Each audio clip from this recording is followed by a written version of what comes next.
Halo teman-teman semua, kembali lagi di channel Mr. Trade-in.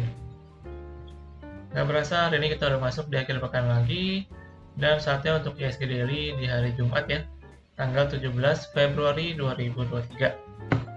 Dan seperti biasa di akhir pekan ini, saya akan lebih banyak membahas untuk outlook market, dan juga nanti saya akan membahas untuk updatean beberapa pantauan saham kita. So, pastikan teman-teman jangan lupa untuk mendukung channel ini agar minimal mencapai 100 subscriber ya sampai dengan akhir bulan Februari ini. Dan juga jangan lupa teman-teman untuk follow Instagram channel ini yaitu di @mrtrade-in. Alright, sekarang kita masuk untuk pembahasan indeks ya. Pertama, kita lihat untuk hari ini ISG kita ditutup netral teman-teman. Jadi nggak naik dan nggak turun ya. Secara sektoral juga kita bisa lihat di sini cenderung netral teman-teman. Jadi beberapa ada yang merah dan juga beberapa ada yang hijau. Jadi kurang lebih cenderung sama nih untuk hari ini. Kemudian kita cek dulu untuk banking kita hari ini ya. Bank BCA hari ini 8.725 menguat 0,29%. Kemudian Bank Mandiri hari ini 10.300 menguat 1,23%. Kemudian Bank BNI hari ini melemah 0,8% di 9.275. Untuk Bank BRI menguat 0,21% di level 4.880. Sedangkan untuk kurs rupiah per video ini dibuat teman-teman berada di angka 15.221. Kalau kemarin itu kan sempat menguat ya di 100-an, sekarang kembali melemah teman-teman. Selanjutnya kita cek langsung ke teknikal hari ini. Saya akan mulai dari time frame 1 minggu ya. Yang dimana di sini kalau misalkan teman-teman bisa lihat secara garis besar market kita masih cenderung sideways aja nih. Sideways besar di harga 6.500 sampai dengan 7.350-an ya kurang lebih. Terus kalau misalkan kita lihat lebih dekat lagi, untuk hari ini maksudnya minggu ini ya teman-teman. Minggu ini candle doji, dia inside bar teman-teman. Jadi lebih kayak undecision ya, arahnya belum kelihatan juga kemana.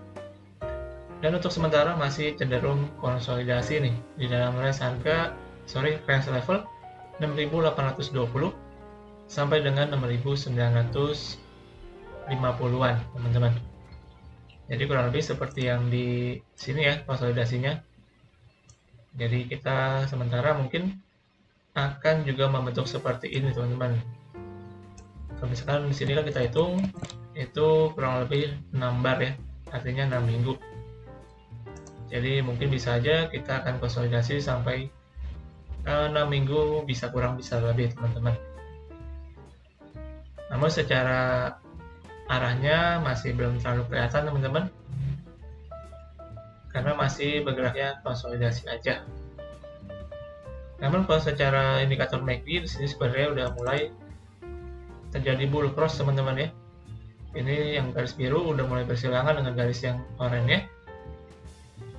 Mulai terjadi adanya indikasi bull cross nih. Cuman mungkin momentumnya belum terlalu kuat teman-teman. Jadi secara histogram juga masih malu-malu nih keluaran nih untuk volumenya. Jadi perlu kita pantau untuk lebih lanjut untuk updatean market kita. Kemudian saya akan masuk untuk pembahasan dari time frame 1 hari ya atau daily. Secara time frame daily, di sini saya akan tambahkan untuk garis exponential moving average teman-teman. Nah, dan lagi-lagi hari ini dia berhasil ketarik ya. Dia kembali ke atas garis EMA-nya nih. Jadi menurut saya sih ini mungkin ada yang nahan teman-teman supaya dia posisinya nggak break dari support exponential moving average ini. Namun secara indikator MACD di sini kebalikan dari time frame weekly ya. Di sini secara time frame daily, indikator MACD-nya udah menunjukkan mulai terjadi bear cross teman-teman. Mulai terjadi persilangan ke bawah. Secara histogram juga mulai muncul histogram merah nih, yang artinya mulai memasuki sinyal bearish secara indikator MACD. Cuman baik lagi, secara garis besar masih cenderung konsolidasi aja.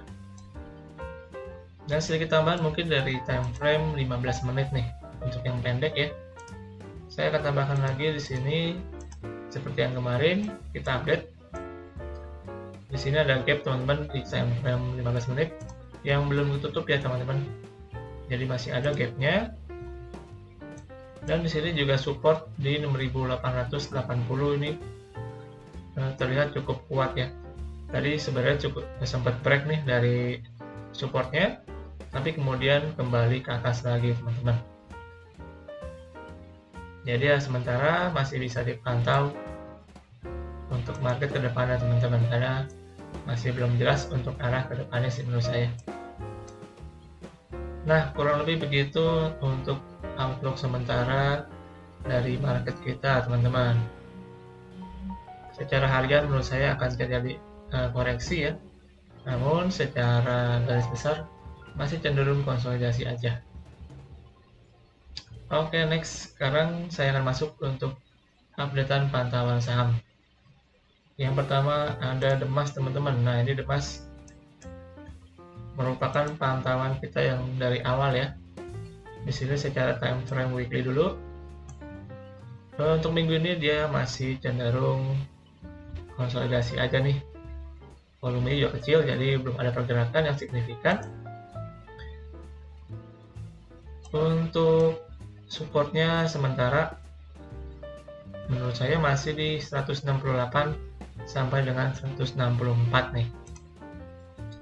Untuk The Mas ini sebenarnya masih bisa di follow up teman-teman buat masih yang pegang ya. Buat yang teman-teman yang pegang dari awal yang kita dulu sempat bilang untuk spekulasi beli, mungkin bisa di hold dulu, bisa di trailing stop ketika dia jebol 164 teman-teman. Jadi jualnya masih dalam keadaan profit.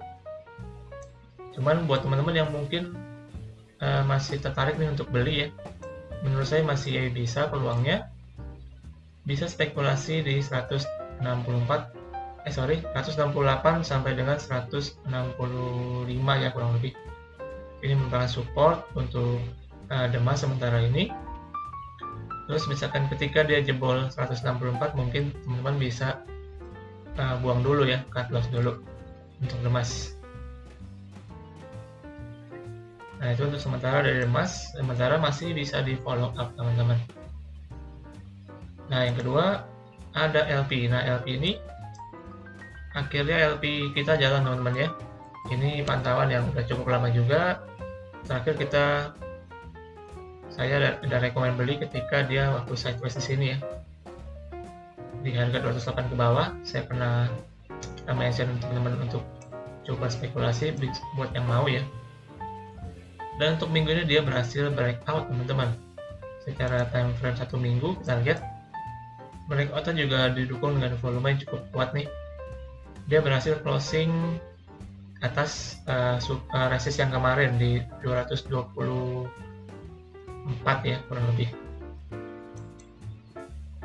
Untuk sementara buat yang masih pegang dari bawah bisa di follow up teman-teman lebih lanjut.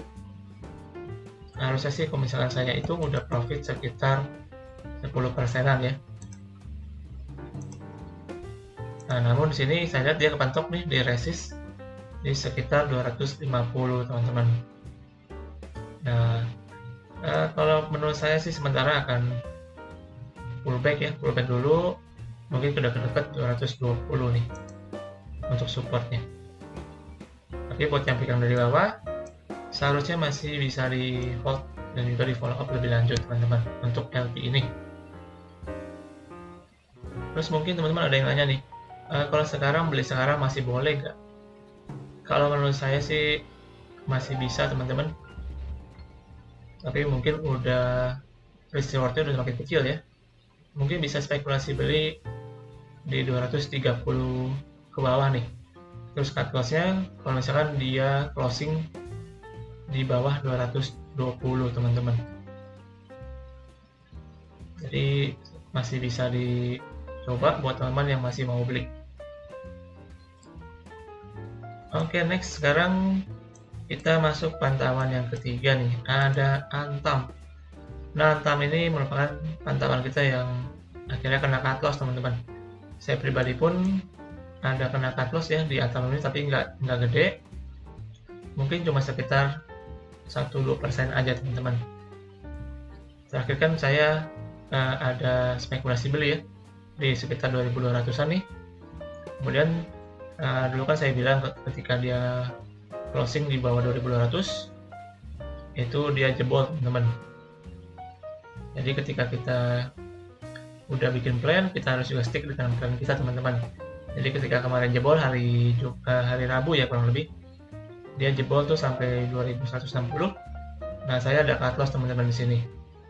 Dan terbukti teman-teman ya, ini hari Kamis, hari Jumat dia langsung meluncur ke bawah nih. Jadi saya pribadi udah cut loss untuk Antam ini, tapi bisa digantikan dengan dari LP ya, yang kalau misalkan teman-teman ada yang ikut, profitnya lumayan teman-teman. Jadi untuk Antam ini saya akan hapus dari pantauan kita. Secara teknikal sih di sini saya lihat udah kurang bagus teman-teman. Dan juga di bawah ini ada gap teman-teman ya, di sekitar 2000 nih, yang merupakan level psikologis juga. Jadi mungkin Antam bisa menuju ke sana sih kalau misalkan dia koreksi lebih lanjut. Oke, sekarang untuk pengganti Antam teman-teman, saya ada satu pantauan baru, yaitu Adaro nih. Nah, untuk Adaro ini mungkin lebih cocok untuk swing ya teman-teman, trading swing. Di sini saya melihat Adaro ini support pentingnya di 2650. Kemudian ceritanya di sini Adaro sekarang dalam proses lagi dalam buyback ya teman-teman. Jadi Adaro ini sedang melakukan buyback. Jadi menurut saya support di 2650 ini akan cukup terjaga teman-teman. Nah, ini kalau untuk Adaro ini baru sekedar pantauan ya. Jadi saya pun belum ada strategi untuk beli. Mungkin nanti ketika dia terjadi koreksi lebih lanjut nih ke sekitar 2800 ke bawah,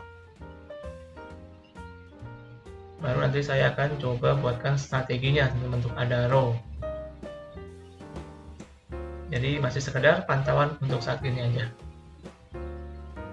Oke teman-teman, demikian untuk pembahasan kita. Juga untuk IHSG Daily di hari Jumat ya, tanggal 17 Februari. Dan saya selalu mengingatkan buat teman-teman untuk selalu lakukan analisa ulang kembali terhadap seluruh analisa yang saya berikan. Jadi terima kasih buat teman-teman yang sudah nonton sampai akhir. Jangan lupa subscribe dan juga like video ini ya. Happy weekend teman-teman. Sampai jumpa di video selanjutnya. Salam trade.